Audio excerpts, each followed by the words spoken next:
चलिए, एक बड़ी जानकारी इस बीच सामने आ रही है। यूट्यूबर अलविश यादव पर शिकंजा कसा गया है। यूट्यूबर अलविश यादव पर कसा शिकंजा। नोएडा पुलिस ने अलविश को हिरासत में लिया।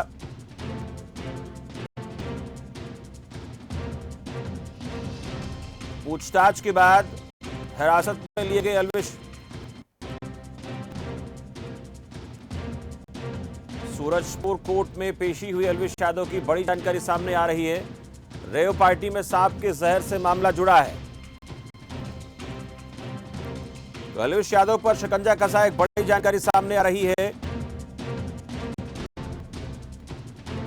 यूट्यूबर अलविश यादव को गिरफ्तार कर लिया गया है, यह जानकारी फिलहाल सामने आई है। पूछताछ के बाद उन्हें गिरफ्तार किया गया है। इस मामले में पूछताछ के बाद की कार्रवाई को लेकर जानकारी सामने आ रही है। गौरव गौड़ हमारे संवाददाता इस बीच इस खबर पर ज्यादा जानकारी देंगे। गौरव, खबर यह सामने आ रही है कि पूछताछ के बाद अलविश यादव को गिरफ्तार भी कर लिया गया है, क्या जानकारी और पूरी? जी देखिए, मैं बता दूं कि पहले अलविश यादव को पूछताछ के लिए लाया गया था, फिर अब से कुछ ही देर बाद उसे गिरफ्तार करके सूरजपुर न्यायालय में जो रिमांड मजिस्ट्रेट है उनके सामने पेश किया जा रहा है। और बताया जा रहा है कि अलविश को अब से कुछ ही देर बाद जेल भी जाना पड़ सकता है इस मामले को लेकर, क्योंकि जो पशु अधिनियम है, क्रूरता पशु अधिनियम है, उसके तहत अलविश के ऊपर कार्रवाई हुई है। जिस तरीके से आजकल जो जहां पर सैंपल भेजे गए थे सांप के जहर के लिए, वहां पे भी पॉजिटिव पाया गया था कि ये सांप का जहर है।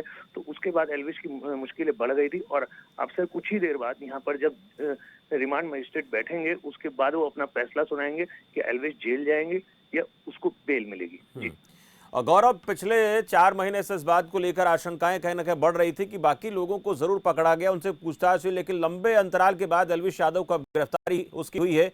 तो जानना बेहद जरूरी हो जाता है कि इस पूरे प्रकरण में अलविश यादव की जो मुश्किलें बढ़ रही हैं, इनको अब आने वाले दिनों में और ज्यादा कहीं ना कहीं ये देखा जाएगा कि बहुत बड़ी चुनौती का और सामना करना पड़ सकता है अलविश को। बिल्कुल शमशेर, देखिए जिस तरीके से अलविश को जेल जेल भेजने की तैयारी की जा रही है, नोएडा पुलिस द्वारा संडे के दिन उनसे पूछताछ की गई जिस दिन, जबकि इस दिन केवल स्पेशल मजिस्ट्रेट द्वारा कोर्ट में बैठा जाता है।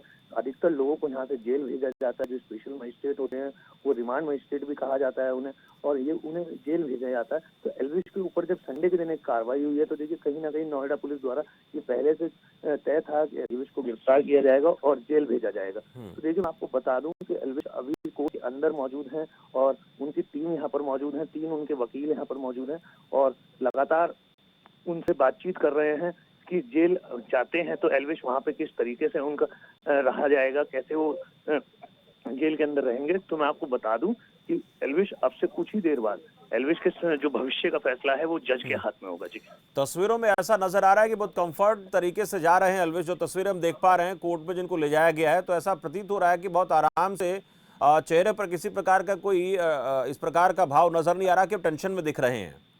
जी बिल्कुल, देखिए शमशेर, जिस तरीके से चेहरा इनका दिख रहा है, जो विजुअल्स में हम देख सकते होंगे, जो वीडियो हमारे दर्शक देख पा रहे हैं, उसमें बिल्कुल साफ दिख रहा है अलविश किस तरीके से हंसते हुए कोर्ट के अंदर जा रहे हैं। मगर क्या पता जिस समय जज उन्हें जेल भेजे तो बाहर उनका चेहरा मायूसी से मायूस हो। तो देखिए कहीं ना कहीं कहा जा सकता है कि अब से कुछ ही देर बाद अलविश को भविष्य का फैसला एक और जानकारी गौरव ये जरा बताएं दर्शकों को कि कहां से इनको जो है पूछताछ के लिए कहां बातचीत हुई, कहां बुलाया गया, इसको लेकर कुछ पुलिस ने जानकारी दी है क्या? जी देखिए, मैं अभी तक बता दूं कि पुलिस इस बारे में कुछ भी नहीं बात कर रही है कि कहां से इन्हें गिरफ्तार किया गया, इनको घर से गिरफ्तार किया गया या नोएडा पुलिस द्वारा इन्हें बुलाया गया था। तो देखिए, मैं अभी बता दूं कि अब से कुछ देर बाद जब अलविश जेल जाएंगे या उन्हें बेल मिलेगी, उसके बाद जब पुलिस अपना वर्जन देगी, जब इस बारे में बात की जा सकती है। जी चलिए, बहुत शुक्रिया गौरव इस जानकारी के लिए। गौरव गौड़ हमारे संवाददाता नोएडा से इस खबर पर जानकारी दे रहे थे कि उनको कोर्ट ले जाया गया है और वहां से अब देखना होगा कि हाँ उनको जेल भेजा जाता है कि बेल मिलती है। इस बीच मेरे साथ शिवानी लोहिया गुरुग्राम से हमारी संवाददाता हैं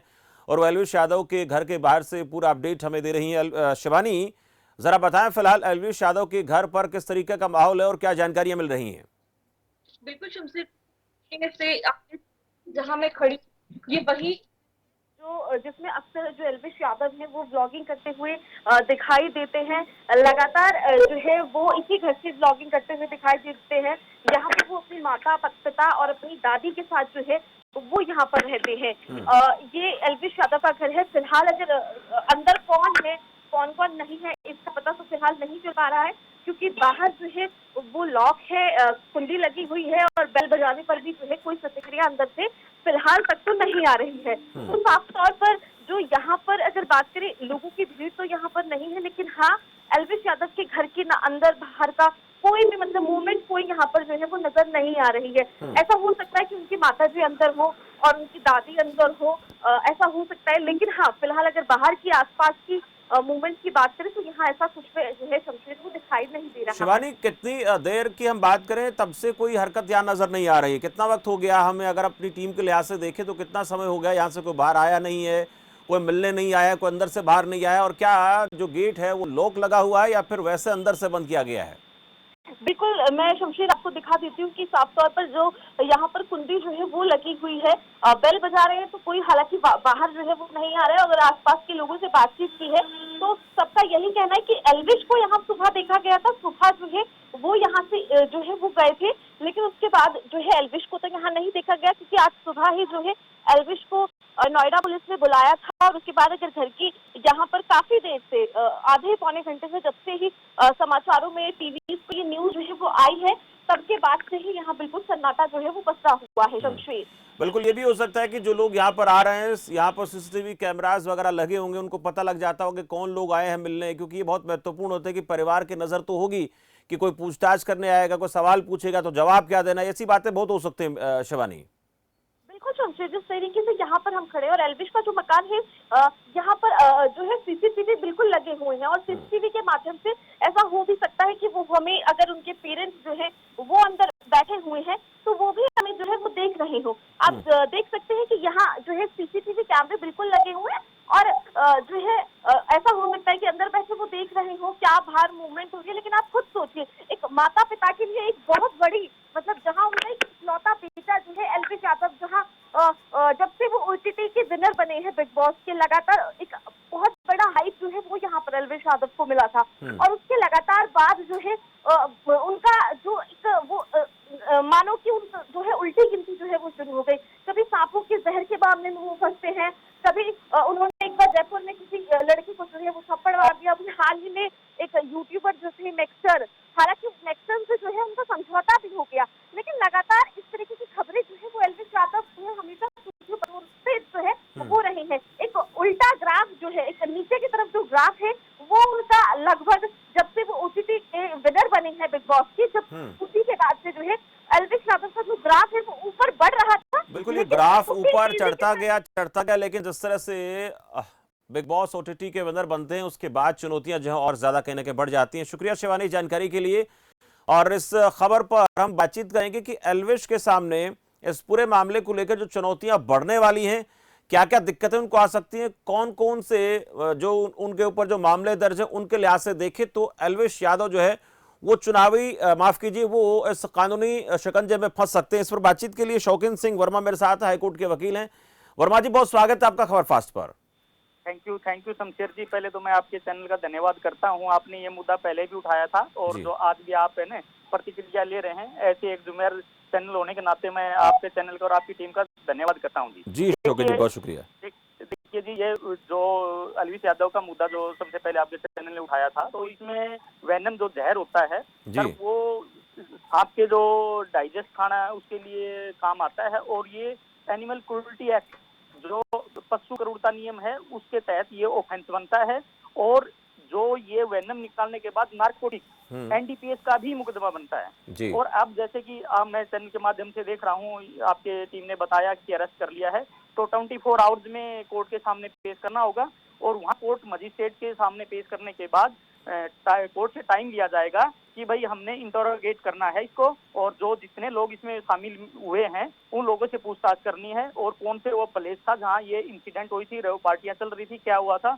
तो अब जो लीगल प्रक्रिया रहेगी अरेस्ट के बाद, ये कोर्ट में पेश करेंगे, कोर्ट में पेश करने के बाद टाइम लेंगे कोर्ट से इंटरोगेट करने के लिए, कस्टोडियल इंटरोगेट करने के लिए, फिर उसके बाद जुडिशियल कस्टडी भेज दिया जाएगा, और जुडिशियल कस्टडी में उसके पास राइट है कि वो अपनी जमानत वगैरह लगाए। और अभी एफआईआर वगैरह के जो सेक्शन है कौन से डिलीट किए हैं, और कौन से जो पहले जो एफआईआर हुई थी उस सेक्शन में कुछ नए ऐड किए हैं, उन्होंने क्या डिलीट किया है ये अभी मेरे को पता नहीं, ताकि मैं आपको चैनल के माध्यम से बता सकता कि इसमें कितनी सजा होती है, क्या ऑफेंस रहेगा, कौन कौन सेक्शन ऐड किए हैं, कौन से क्या किए हैं। लेकिन ये जो स्टार्टिंग से ही जो पीपल फॉर एनिमल जो है, जिससे मैं भी काफी टाइम से जुड़ा हुआ हूँ, जिसके माध्यम से जो वॉलेंटियर ने जो पर्चा दर्ज करवाया था, वहाँ पूरी एक स्टिंग ऑपरेशन करके, जिसमें मैडम ने भी खुद मीडिया के सामने आके बोला था, जो मेनका गांधी जी ने, जो इसकी फाउंडर है, उन्होंने भी बताया था कि हमने यहाँ पूरा किसी प्रकार का कोई भी फॉल्स एविडेंस नहीं, हमारे पास टोटली जेन्युइन एविडेंस है। उसके बाद ही हमने कंप्लेंट पुलिस में दी थी और पुलिस ने इसको